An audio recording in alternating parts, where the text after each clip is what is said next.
This sample will be for the Charmeuse technique. So for this fabric, we're going to use our 1/2 inch seam allowance block, and we are going to cut out 2 pieces of our Charmeuse fabric. So this is the really liquidy, drapey, usually has a sheen to it type of fabric. So I've cut out straight on my 2 edges that I'm about to stitch, and then pinking shears on the other 3 sides. So for this one, we're going to do a French seam. So we're going to start with our pieces of fabric wrong sides together, and we're going to go ahead and pin those. Make sure that the pins you are using are very sharp, because if they are dull at all, you will ruin your fabric. It'll put a run through your fabric. So match up those edges and pin it. And you'll notice on this fabric, it's so liquidy and it really moves a lot on you. So I'm pinning a little closer together than I usually do. Okay, let's go ahead and stitch this. Okay, so the first thing I'm gonna do is set up my machine for Charmeuse fabric. So if you look at page 28 and 29 of your Fabric Savvy notebook, or textbook, you're going to find that we need to use a fine cotton or silk thread. So my thread is cotton. And then for the needle, the book suggests 70-10, or a very, very fine needle. Again, for this class, the finest needle that I think you are required to purchase is an 80-12. So we'll go ahead and use that for our sample, but typically you would use a finer needle for this one. And then stitch length is anywhere from a 1.5 to a 2 on straight seams.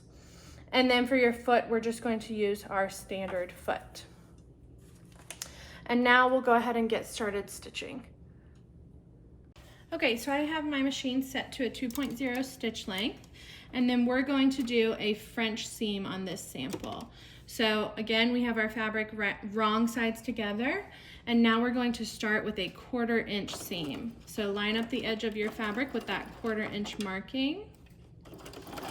And with this fabric, if you start your back stitch right at the edge and your fabric keeps getting sucked down into your machine, you can go ahead and scoot down away from the edge by maybe a 1/4 inch. Start a little bit away from that raw edge, that top raw edge, and then you can back stitch to the edge so that it's fully stitched to the edge, but you're starting a little bit lower. That way the edge of your fabric doesn't get sucked down into the machine. And then the other thing, as you're stitching, again, this one is very silky and it's very fluidy, so it will move on you a lot. So I'm putting a little bit of tension, kind of holding tension on my fabric as it's fed into the machine. And that just kind of keeps my raw edges together and keeps it from moving, or keeps it from moving.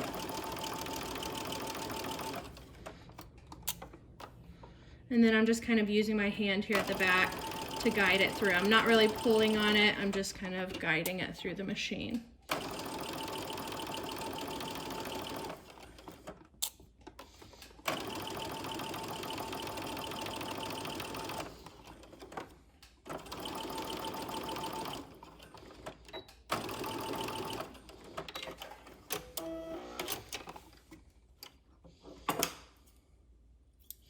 Okay, let's head over to our ironing board. Okay, over at my ironing board, my seam should be laying pretty flat. If you've done that first seam and yours is puckering up and kind of waving or gathering up, we call that puckering, then you can check 2 things before you move on. Check the stitch length. You may need to up your stitch length a little bit. I started at a 2.0. You may be able to up it to a 2.5, or if you were at a 1.5, up it to a 2. And then the other thing is the tension on your thread.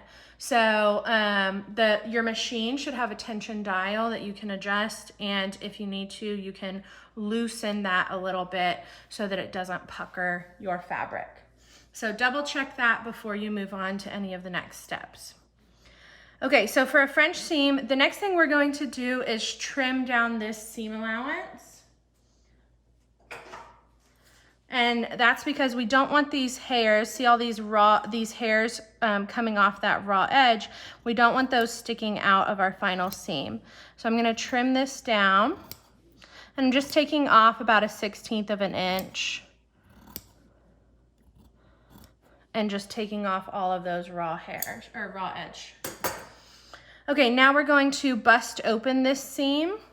So lay it flat, separate those seam allowances. It's gonna be a little bit difficult since they're so small now.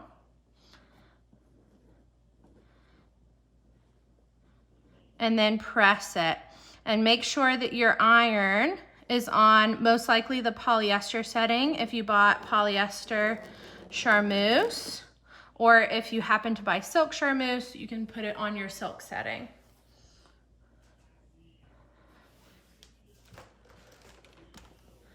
Press that.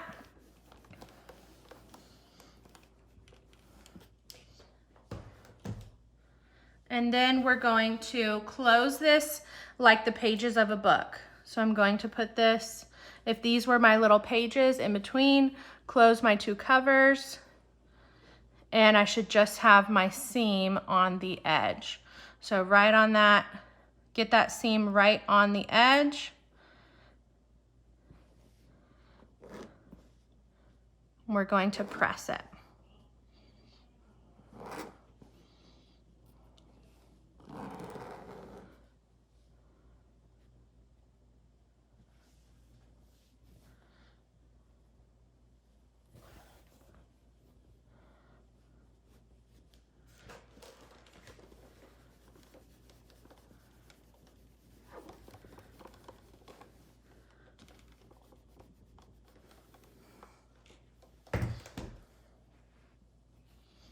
So double check that seam is still right on that folded edge. And now we're going to pin it and go stitch it at 1/4 inch again. So I'm pinning this. I don't want any of these pieces of fabric to move. Again, it's very slippery, so this one likes to move a lot.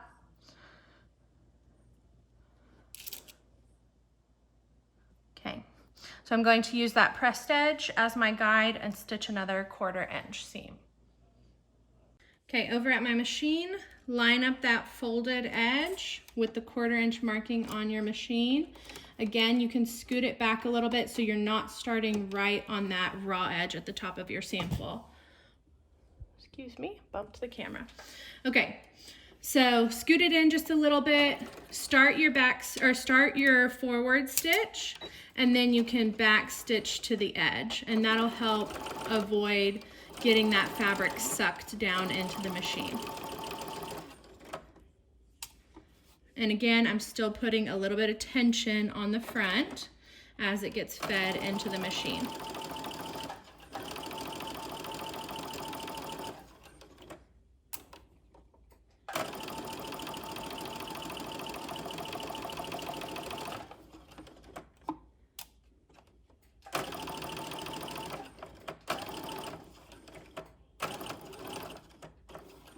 Okay, and then just back stitch at the end. Okay, let's go press this and then we should be done. So that's my 1/4 inch right now. Okay, back at my ironing board, I'm just going to trim up my threads, and then we're going to bust this open, and we're going to press this towards one side. So for our sample, we'll press it over to the right. Again, if this was on a garment, it would get pressed either towards the back of the garment or towards the bottom of the garment. And really make sure you're separating those rectangles as you press it so that you're getting that really nice flat front. So see how right now my two pieces are kind of rolling towards each other? When I press it, I want to make sure I'm pulling those apart so that they are as flat as possible. So I'm gonna put my press cloth kind of just on the edge. I'll do it, sorry, opposite way, because I'm gonna press with my right hand. But what that's gonna allow me to do is start pressing over here and pull on this left hand rectangle so that I'm holding this right hand rectangle in place with my iron, and pulling the left one. So I'm kind of getting that super flat front on the other side and separating those rectangles as I press. Okay, and then you can always check it again from the front and press it again from the front so you get that really nice flat front. That flat seam on the front is what makes the biggest difference between home sewn garments and professionally manufactured garments. Pressing your garment really well does a lot for the appearance of your final garment. Okay, so once you've done that, you should have your tube, your French seam tube on the inside where it looks really nice and professional. And then on the outside, you have that seam.